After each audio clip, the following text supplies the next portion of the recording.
forecast for Newfoundland issued by the Newfoundland Weather Center of Environment Canada at 5:30 a.m. Newfoundland Daylight Time for today and Saturday.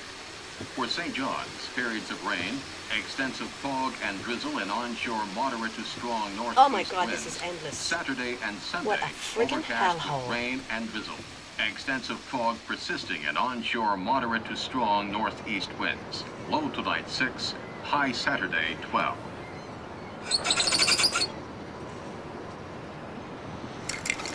Now the wind starts blowing, you see him chopping wood. Okay? Thank you very much. Okay, go ahead. Shut up, Mike.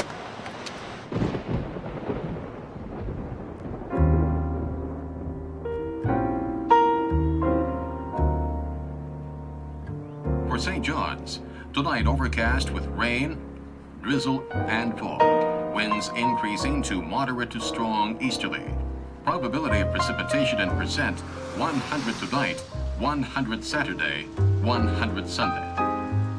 When the fog rolls out, the rain starts in. This is the 25th of June, my birthday.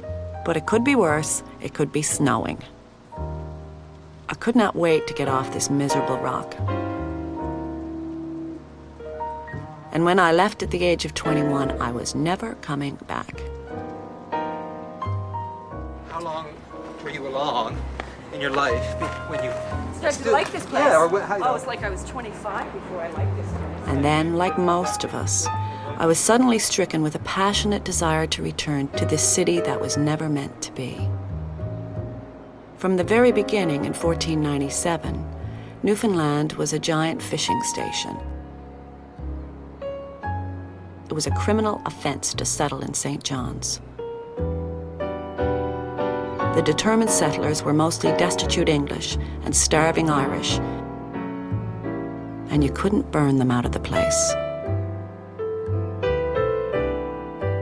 My name is Rosemary House, and I grew up here at the edge of an island on the fringe of a continent, where we are forever beset by hardship, struggle, disaster, cursed by a punishing climate.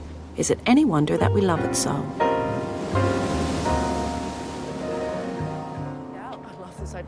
Out really it just like goes. tossed off. You're But thrown you off know, it's with a not rope like around they you. used to build the big... I talked with some friends about the reasons we care so much for a place that doesn't seem to care so much for us. In front of the courthouse or something. Bryan Hennessey is an actor and a writer, a St. John's townie born and bred.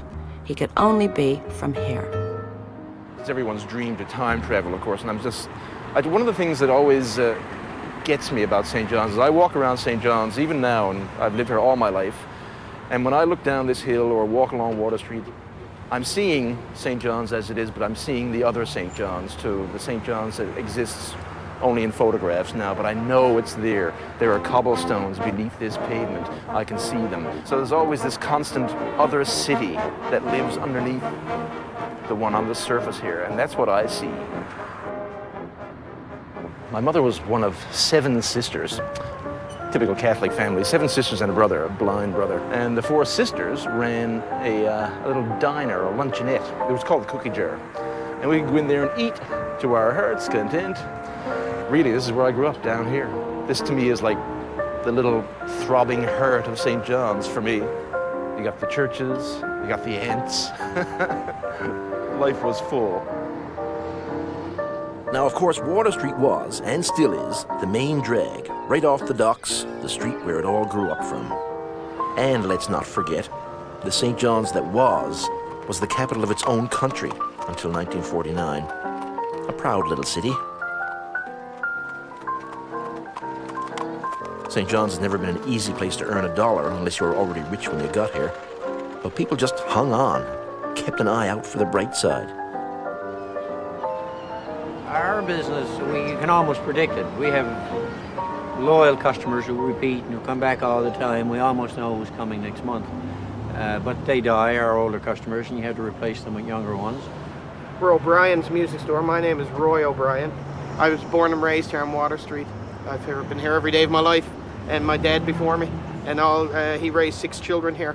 We all love Water Street. My mom still lives upstairs. Yeah. Really, you live upstairs in this building? Yes, we do. Well, who knew? Yeah.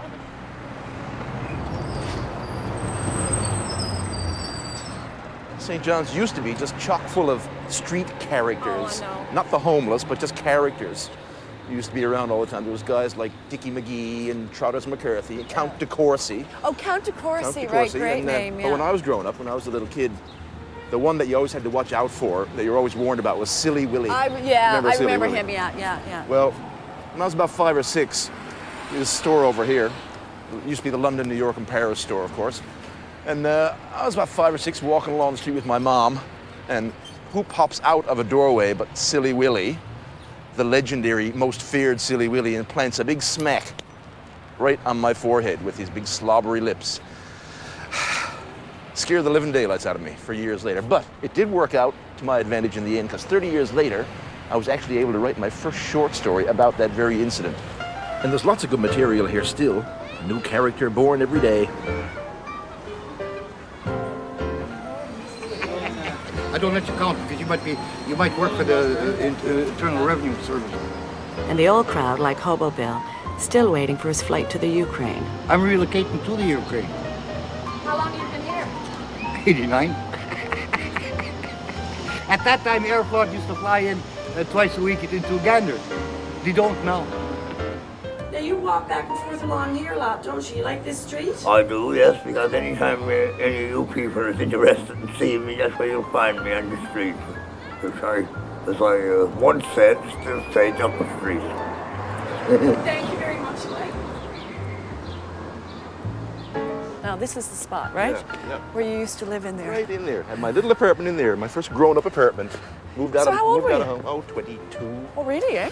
I was a late bloomer. A late bloomer. Took me that long. And right up here now, they used to, right off that building, they used to hang people. What do you mean hang them A off little the building? a post used to come right out of the window, and they just. Well, it looks like it's still there, in fact, doesn't it? I think it still is. Gosh. Catherine Snow was the last woman hanged here. She was pregnant, Actually, you know, so they waited till the baby came, nursed her back to health, and strung her up.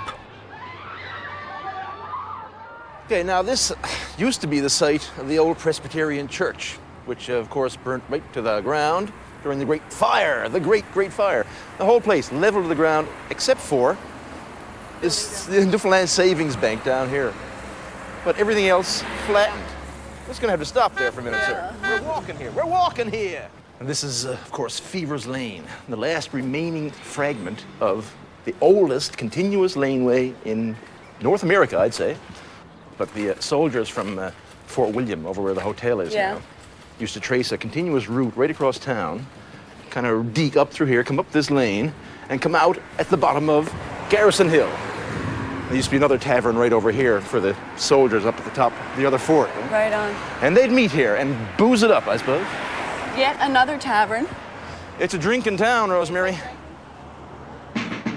In 1700, there were 42 houses in St. John's and 46 taverns. Quite the lively spot from the earliest years. Then there were the wars. The French, the Dutch, the English battled over the place until 1762, when the Brits won for good. A commanding officer was reprimanded for dancing naked in the street with drunks and whores on Sundays. You don't see much of that anymore. The place was ripe for religion. One despairing cleric called it a howling moral wilderness. Bishop Fleming tried to stop merchants from paying children in tots of rum. Too many drunken youngsters staggering round the street. And it was Bishop Fleming who set his heart on a piece of land at the top of the hill, away from the threat of fire, and he built the basilica in 1838.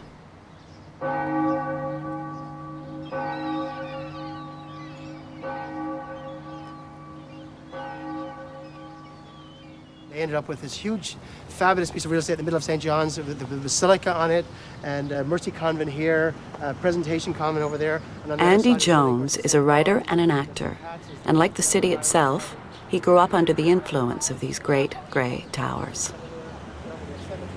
The fact that the church had its hands on all the art that we were involved in. So like music was the music, the sacred music of the church, and architecture was the physical art, and there's paintings and statues, and then the theater was the ceremonies of the Mass and ceremonies of Holy Week and so on.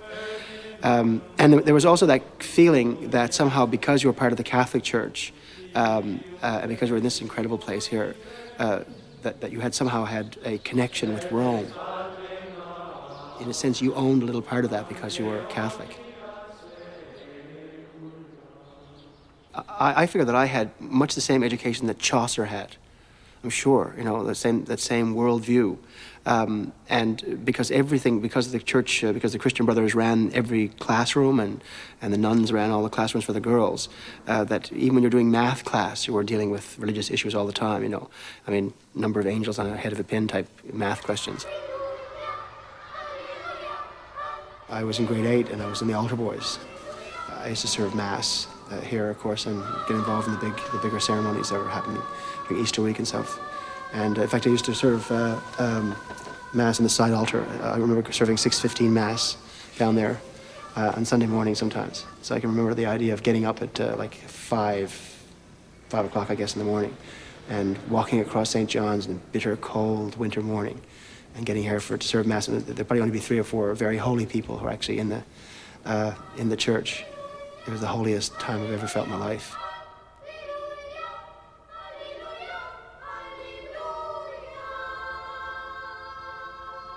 Because I love the theater of the church so much, I love the sermons and the preaching and all that stuff, that I ended up doing lots and lots of priests as characters over the years, like Father Din, for example. And I I've actually written about, I guess, 10 or 12 sermons. Every day, thousands of little souls are sucked, careening and swooping into the gaping mouth of hell. Little boys and little girls dragged across a hideous bit of broken glass onto a mound of red-hot coal, shrieking for their mommies and daddies who cannot hear them. For their mommies and daddies are not in hell, boys and girls. They're in the living room watching television. So that was, it was, pretty thrilling stuff, and but also very scary as a little kid. I can't remember. I can't picture my kids being told this stuff and told it for real. I guess they would be really frightened. But I don't know why we weren't more frightened. Or maybe we were, I don't know. No one can help you once you are in hell, boys and girls. But I can help you now, before you go to hell. Because I'm going to give you a special blessing. A blessing which will wipe away all of your sins. And don't tell me you haven't got any sins, boys and girls. Because I heard your confessions this afternoon, and I was horrified. If you went to communion, of course, you had to be in the state of grace, so you therefore could not have committed a sin, such as masturbation. And so often, if you go to confession on Saturday night, but then you mightn't make it through until Sunday morning. So if you didn't go to communion, of course, you always thought, well, people thought, well, gee, I guess they all know I masturbated last night. Or you feel that way about people who didn't go. Or they committed some other mortal sin, like murder, maybe. Or probably even masturbation, though. I'll be struck down.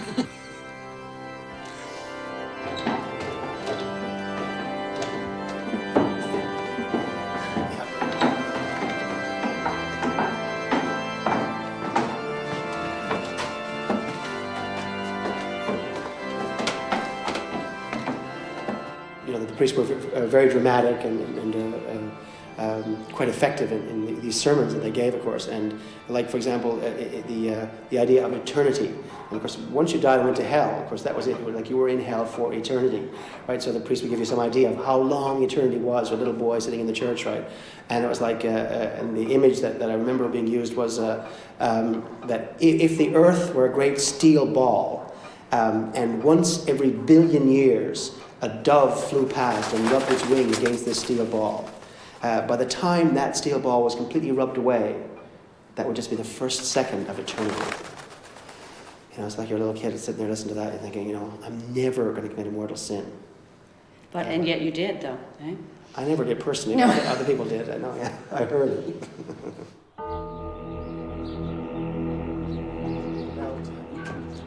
Bell Coop, right here. This is a big bell.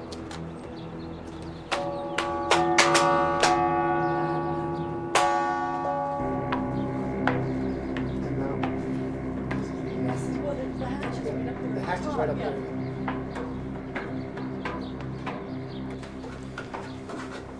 There we are.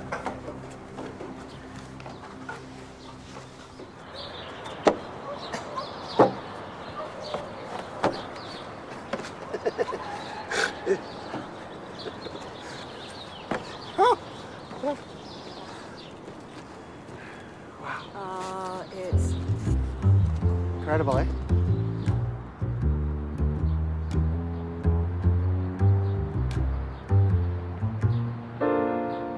We are the weather champions of the world.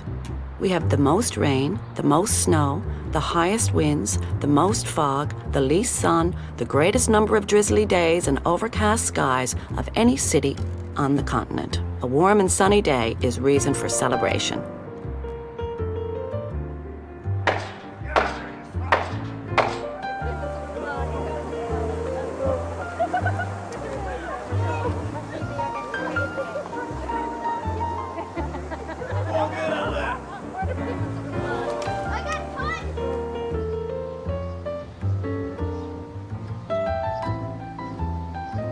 The forecast for Newfoundland issued by the Newfoundland Weather Center at 4 p.m.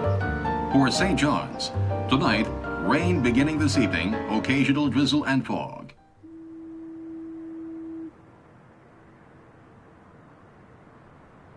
Our annual holiday, the St. John's Regatta, is dependent on the weather. People go to bed at night wondering whether they'll be watching the races in the morning or on their way to work. The Regatta Committee meets at 6 a.m. to call the day fair or foul. This day was called fair.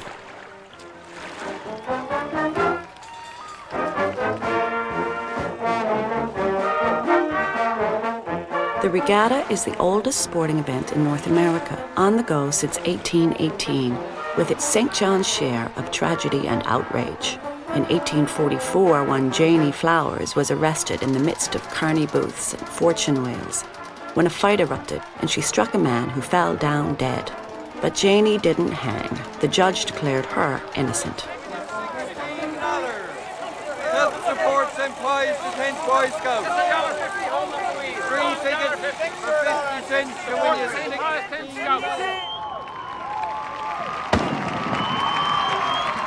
The winners of the men's dog cutters race, going as they won and he was up in the upstairs window. Yeah. And he had the gun pointed out the window, and he shot this guy in the arse with a BB pellet. And of course, Des Walsh is a poet and a writer, a West End boy who can hardly bear to set foot off the island. Into the rocks. But cry no more for the leaf that swirls in the wake of panic, said the young man who drowned in the harbor of North America's oldest city. It is as it seems. This laneway here was probably the earliest memory I have of growing up in St. John's. And this really was my whole world for years, because there was a pack of us boys who all lived here, and we were anywhere ranging in ages from 5 up to probably 9 years old. And we'd have big ball games up here, big World Series games. Some of the girls would be looking on the other side of the fence and cheering on. And then, of course, when we weren't playing ball, we'd do things like play trucks and cars. And like we'd have all these big elaborate roadways made out here, and we'd have all our little dinkies out and garages made and little ramps for the cars to go up. But also this lane was used as a thoroughfare for getting as a shortcut to downtown. And of course, people from Mundy Pond, who were people to be feared when I was growing up, because they were bigger and tougher boys, and they would come through, and when the shout went out that they were coming, someone would make a roar, and we'd look up and you could see them, 6 and 7 abroad coming down the lane. We'd all jump in behind the fences, and of course they'd come through and they'd kick up all the rocks and throw the dinkies, probably put some of them in their pocket and go on. And we'd have to wait mutely there till they went by, and then we'd come out almost like soldiers after an attack, and just come out and look at the ruins of what was left and built it up again. But this is where I spent most of my years, right here in this lane. St. John's wouldn't have been a very easy place to rear a little family in a picket fence, I wouldn't think, There was no place for that here. It was very much a colony. It was very much a place that was built on one thing only. It was only built on the fishery. I mean, St. John's now, and especially the people in suburban St. John's, like to think remove themselves from it. But their vinyl siding is put there on the backs of codfish, and that's the only reason the place was there in the first place. I think most places would have collapsed long before the crisis and the codfish that we're into now. I think most places would have collapsed 300 years ago. I think most places, most people would not have survived it. I think most people 500 years ago would have given up and gone and said, forget it, it's not going to work. We've certainly proved that not to be true. My great-grandfather came as a child from Cork in the middle 1800s, but he came with his mother and father. They landed, of course, here in St. John's Harbour. The mother and father died of cholera, we believe, and then all the kids were put in orphanages. And my great-grandfather, Thomas Walsh, I'm not sure how long he's took it out, maybe a year, but he was only about 8 or 9 years old. Anyway, he ran away, and he ran down here to the docks and became what was called a wharfinger. So these wharfingers would live down underneath the wharfs and would run errands for skippers or do different things and feed themselves whatever way they could. But I always find it interesting just looking at that harbour front now and thinking about them. I think the struggle we have with weather, but you know, I'm not out there coming around Cape St. Francis in the end of January having to, at 15 years old, and the skipper gives me a little axe and says, get out there and chop off, 40 pounds of ice off that mast or we're going to go down.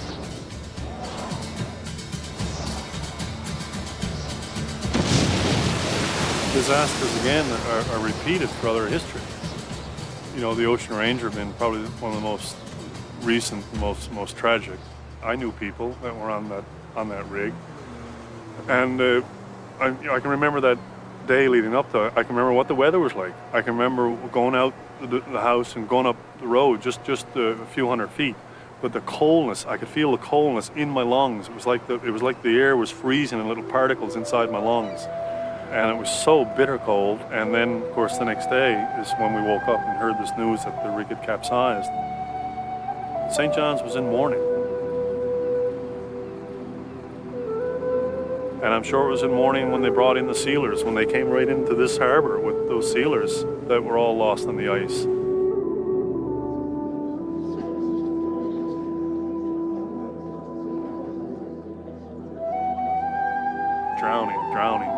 Drowning. The fire, the Knights of Columbus fire, disaster after disaster after disaster. When St. John's isn't being rained on, the place is catching fire. It's a city of wood that kept burning down from the beginning, throwing the people into destitution every time. There were 3 great fires in the 1800s, and the last was the worst. In 1892, the city burnt to the ground. They nearly had the Anglican Cathedral completed, and it fell before the flames.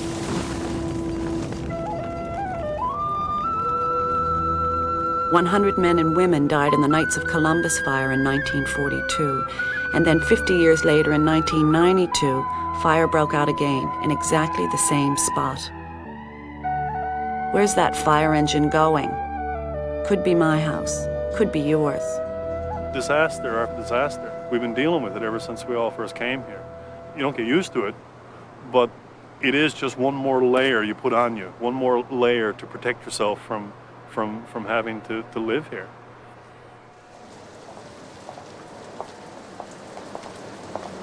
The weather here is such a trace of mood. Oh God, you get through the winter, and you get those first days, you get those first warm days when you've had nothing but fog and drizzle and overcast days for about 3 weeks. And you get a really good sunny warm day and a full moon. It's really not safe to go out in St. John's. You're better off staying indoors and lock yourself away, because the place does go lunar. It really does. I'm offensive player of the year. I'm defensive player of the year. Beautiful women. This is our women, baby. I love those girls. Oh, jeez, I never loved a girl more. That's the way our world is. That's the way our world is, baby. There's that whole tradition of rum and how people were paid in rum, I guess, and like kids who worked on the docks and stuff like that, and who worked for the merchants, were paid in certain numbers of tots of rum. That must be deeply in our culture too. There's the notion of looking to something in your life to lessen the suffering of living, I guess, and so I guess some people have turned to the church, and other people have turned to the bottle. It's like do you choose to find your comfort at the foot of the cross or at the bottom of the bottle? I always think that alcohol always seemed to be like a shameful thing, a thing that was done, that was a hidden thing. It was never seen as a joyful event. It wasn't like, I imagine Italians and French people feel about drinking. There's a big thing about Irish, in the Irish culture too, that, that look at alcohol as being a weakness, but something that's acceptable. And then there was the whole idea of taking the pledge, which was something that existed in St. John's and I guess in Irish communities everywhere. Kids would try to, take the pledge at an early age and agree never to drink in their whole lives.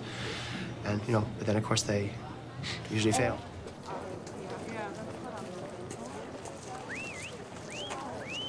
It's all about a maiden, both young and fair, went out one evening to take the air.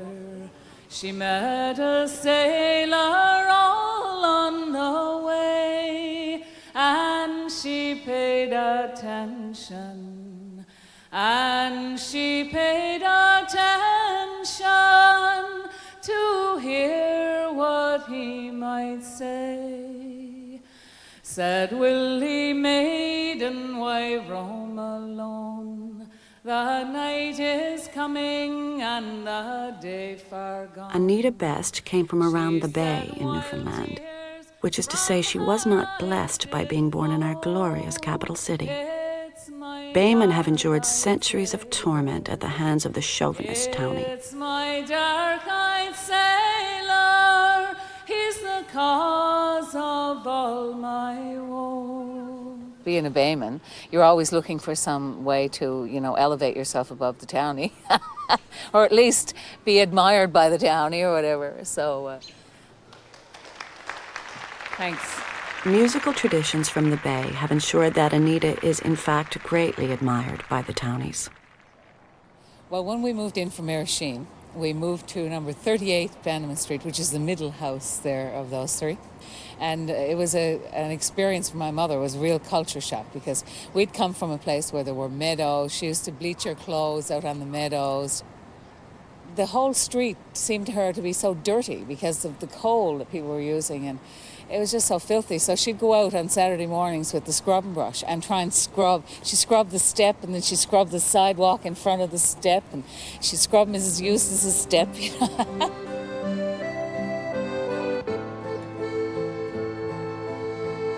I grew to really love St. John's. I know, like, Baymen are not supposed to love St. John's, but I grew to love it. I mean, I really do. I love walking around in it. Love the alleys and all those queer little places. And I love the way the people are now. But when I was a kid just coming in from, a little small community, boy, was it ever scary. I remember the first day I went into the classroom, I had on a blue nylon dress with a pair of snow pants underneath, because it was in the wintertime, it was in January when we moved in here. And that was completely not in fashion. I could hear the other girls in the cloakroom, the other little girls, and they pointing at me and sort of snickering and stuff like that. And I said, well, I got to get rid of this. I didn't know whether it was the snow pants or the dress. Every time you opened your mouth to say something, someone would laugh, and it was because you had a different accent from them. In here. And not that the St. John's accent is like an Oxford accent or anything. Do it again. Do it again. Do it again.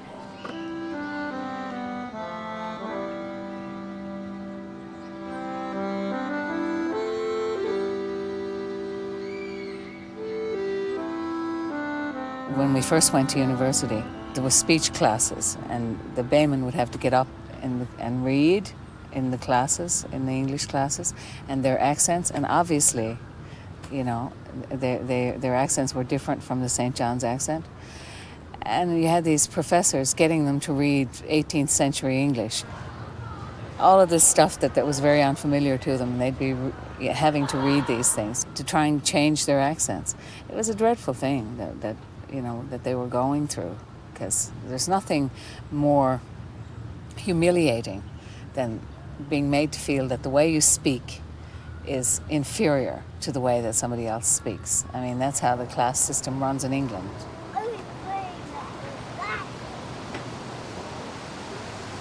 This street here, where the little houses joined together and all down in this whole area, was a working class area. And then you came up here to Military Road, and that was the dividing line.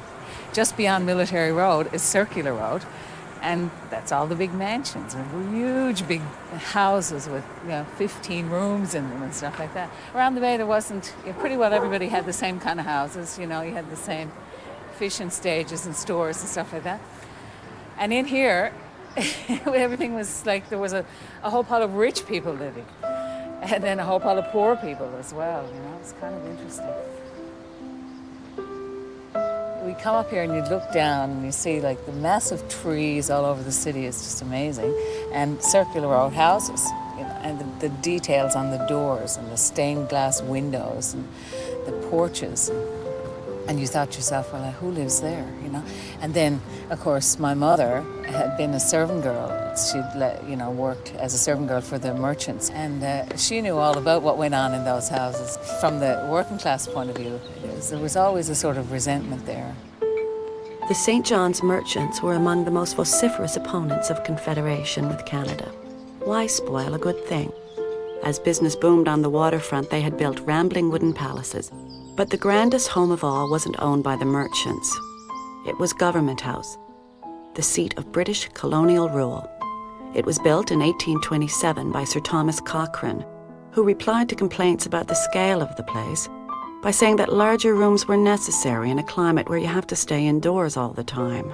We always felt, well, that was the Queen's property or something. The Queen was associated with it, and to us, as coming in from around the bay, it seemed like a castle. It was like a castle.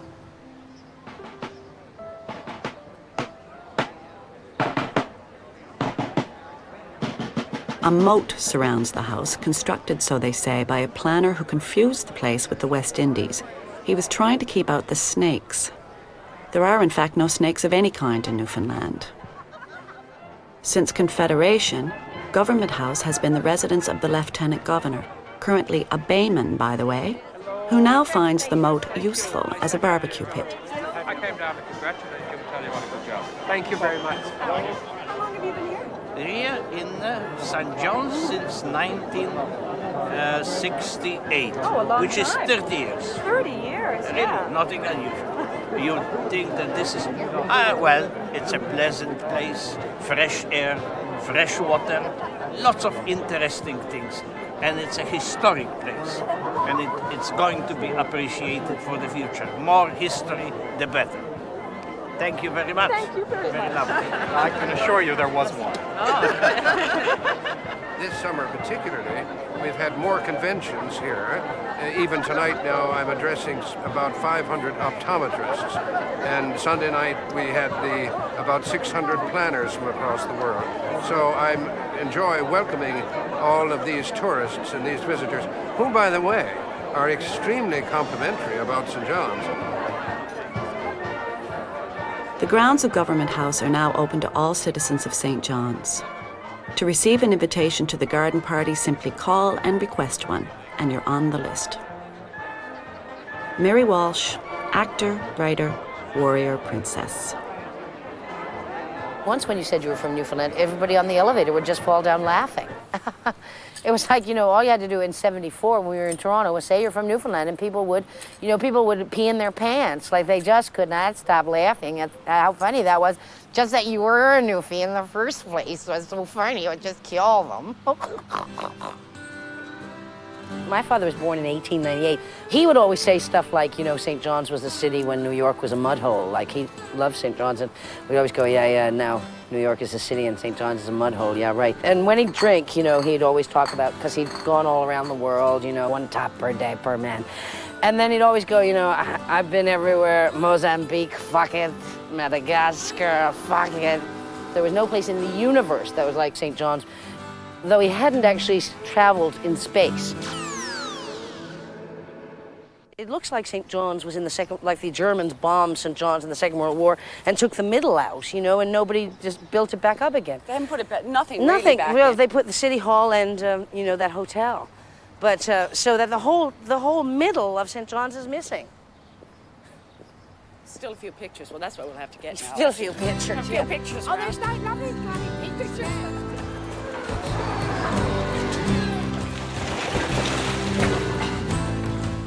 The center of town got gutted in about, I guess, 1963, I think, is when I was about 11. There used to be a warren of neighborhoods and streets, Lime Street, Tank Lane. Of course, we went down Lime Street, but Lime Street went down further. You know, like all the streets that come down here used to go down there. I just remember, like, all these people lived there, like the Holy Man. There was this man who had a shaking hand, and he was called the Holy Man because he was in church all the time. And Silly Willie lived here, and it was just like all these people. And I guess it was some kind of social engineering kind of thing where they thought that if you could wipe out the center of town, which seemed to be the center of whatever kind of 19th century kind of idea of St. John's, that somehow or other we would, you know, move exultantly into the 21st or the 20th century. There seemed to be a lot of booze around all the time, but I remember one Christmas, you know, you had to deliver the envelopes. The Basilica was the church that we went to, the Basilica of St. John the Baptist, and there are envelopes that you put your contribution in every Sunday. And so the school kids had to deliver the envelopes to each family, so each family had their own set of envelopes. And I was delivering envelopes at Tessier Place, and it was like, you know how dark it gets in December? It was like 4 o'clock in the afternoon. I went, you know, knocked on the door, and this man came out, and he was like bleeding down his head, but he was laughing. He was really drunk, and he grabbed hold of my arm, and he tried. I said, "I'm just delivering the envelopes." He tried to pull me in. There was a big party going on, and it was like, oh. And so I've never really felt that comfortable on Tessier Place because he really had me, and it was like only by the grace of God that I got away. Apparently, when I was quite little, I had pneumonia. This is the story. It's the story they tell me, Rosemary, and, you know, I suppose they wouldn't lie to me because they're my parents. And I had pneumonia, and where they lived in the basement part of the thing, it was damp. And so Aunt May and Aunt Fee and Uncle Jack lived in a drier, warmer environment upstairs. And so they took me, for my own good, upstairs, and then I wouldn't go back. That's what they say. They say that whenever they brought me back downstairs, I would cry and cry and cry until they took me upstairs again. And so they got rid of me when I was 8 months old. And I lived next door to them. I was them, and I was them. So, you know, and them, the crowd, my own, very own crowd, they didn't like Aunt May and Aunt Fee and Uncle Jack either. And Aunt Fee was always sending down pies, and I was always having to deliver them. And they were always old pies. They were always pies that, you know, we had decided we weren't going to eat because she baked them 4 days ago. She was always sending them down to the poor, my family, and they were always going, Jesus, she couldn't let it get any older, could she? Or I was always like kind of, I wasn't sure where my loyalties lay all the time, but I figured I better just stick with upstairs. When I was a little girl, this was here. And see, it went to here, and this is where the house was here. The house was there. And then there's another path there where the house was there. But over there, that was number 7 and number 9. That's where we lived. Like my best friends, Tishy and Boopy, they lived up there. You know, I'm so old that they came to my birthday party once, and they had pants on, and it was like, the shock. I almost went out with the shock because nobody, like little girls, didn't wear pants, and definitely not to a birthday party. And on the back of us, there was Crotty's taxi who killed my brother, but he didn't really. But Boopy Breen ran up over the street one day and said, "Mr. Crotty killed Greg." And so when we all ran down, he'd actually just knocked him down. But, and this was Laundry Lane, and so we played over here, you know, alleys and mots and all that all the time, and whatever you played, Flashlight. No, Spotlight, was it? Yeah, Spotlight. And so it was you know, it was almost pastoral in a way, and it sort of was put a lie to that whole notion that, of course, they had to burn out the horrible slum that we all lived in. They had a really good friend, and whose brother, they owned Theatre Pharmacy, so we always dealt with Theatre Pharmacy. And of course, that's Theatre Hill, where you know, and what's called that? Theatre Hill is Queen's Road, yeah. But that part of the Queen's Road is called Theatre Hill. Yeah. And so I think that it's really weird to be living on Pennywell Road in a way, because I sort of want to live downtown all the time. It's like, because I always lived downtown, so I feel like I'm cut off, uptown, yeah. Like, who wants to be uptown? The synopsis for St. John's and the Avalon region. The onshore northerlies will continue to give fog and drizzle over the eastern part of Newfoundland today and Saturday. Some occasional rain is also expected to begin this afternoon over eastern sections as a low-pressure system approaches the island. We're sitting right at the edge of the city. Chain Rock is here, the Narrows, the entrance to St. John's Harbour is beyond. The city's at our back. This is the limit. As far as you can go. This is as far as you can go without being a part of the briny deep beyond.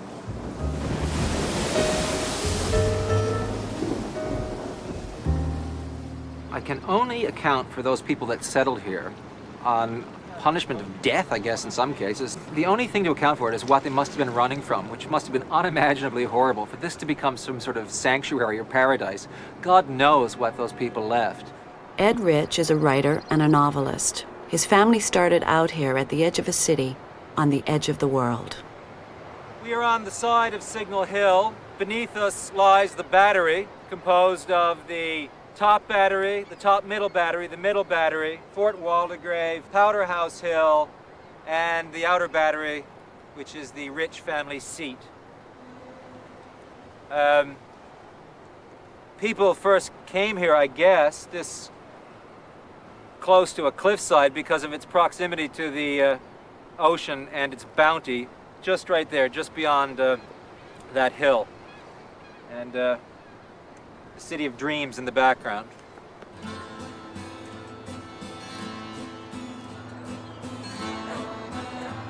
There is something oddly European here. What it is, there's a colonial feel here. There's a feel about, this feels like a colonial outpost. It's a bit weathered, it's a bit run down. It's a colonial outpost after its heyday.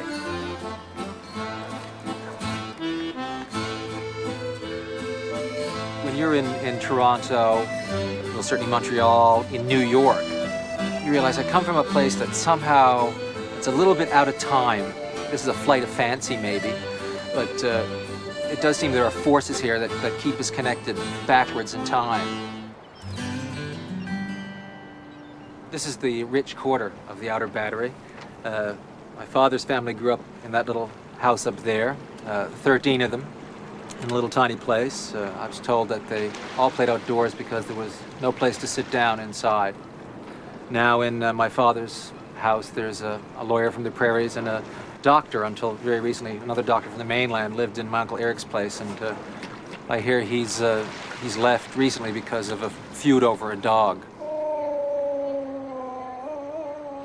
I don't really retain a lot of this old Newfoundland connection to, you know, the fishery or the ocean or that way of life. I'm a middle-class kid. I grew up in the suburbs, but what it is that I get from this place, I really can't identify it. We're not part of the commercial maw that is fueling this globalization thing, you know.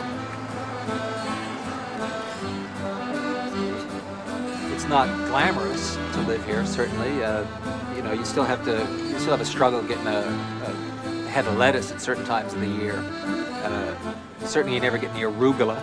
You know, that's not available. You name it, we got it. We haven't got it, I'll get it. How's business? Hold in there. Dog eat dog. You survive. Sometimes it seems very, very promising, you know. And other times, it just seems like you could put a bullet in your head. It seems ridiculous to say that's the charm of the place. Friday, periods of rain, windy, low near 4, high 8 degrees. Probability of precipitation, 90%.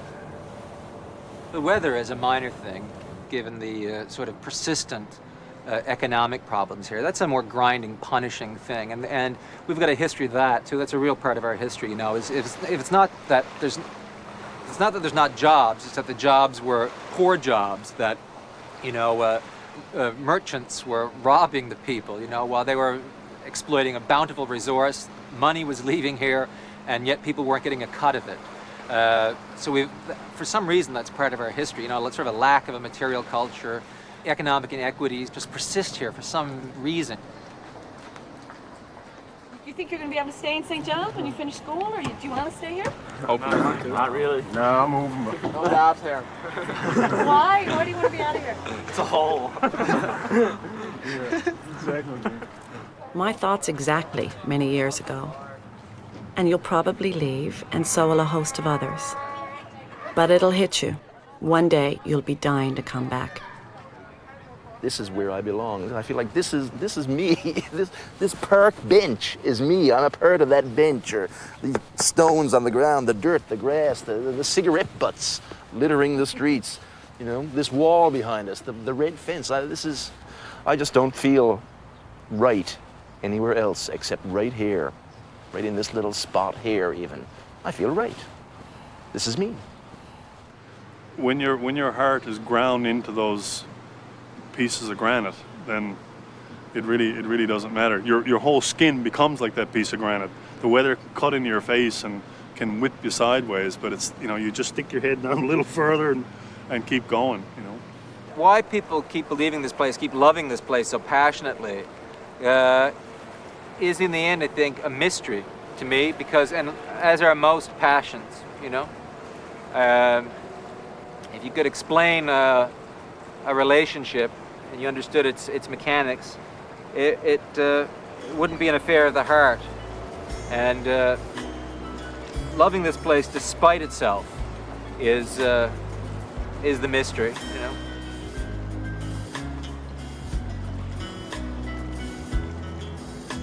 Well, the harbor lights are gleaming, and the evening's still dark, and the seagulls are all dreaming seagull dreams on Amherst Rock, and the mist is slowly drifting as the storefront lights go dim, and the moon is gently lifting as the last ship's coming in, and all the sailors got a story. Some are true, some are false, but they're always right, and they're up on the deck and dancing the St. John's waltz.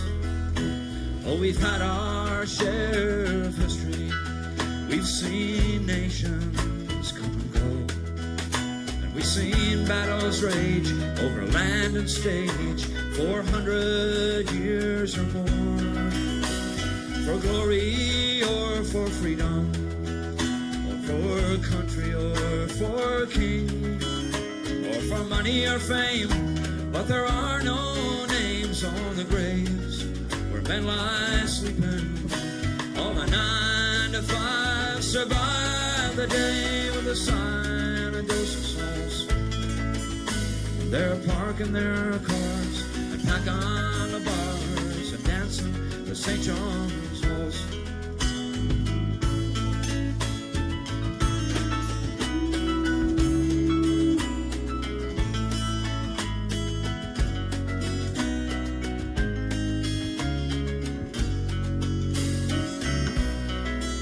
Oh, my heart is on the highway, and I'm sold on what to see.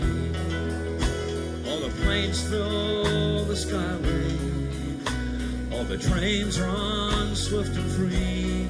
So leave the wayward free to wander, leave the restless free to roam. If it's rocks and the bay, if it's old cliche, you will find your way back home. Don't question or inquire what's been gained, what's been lost. In a world of romance, don't miss out on the chance to be dancing the St. John's waltz.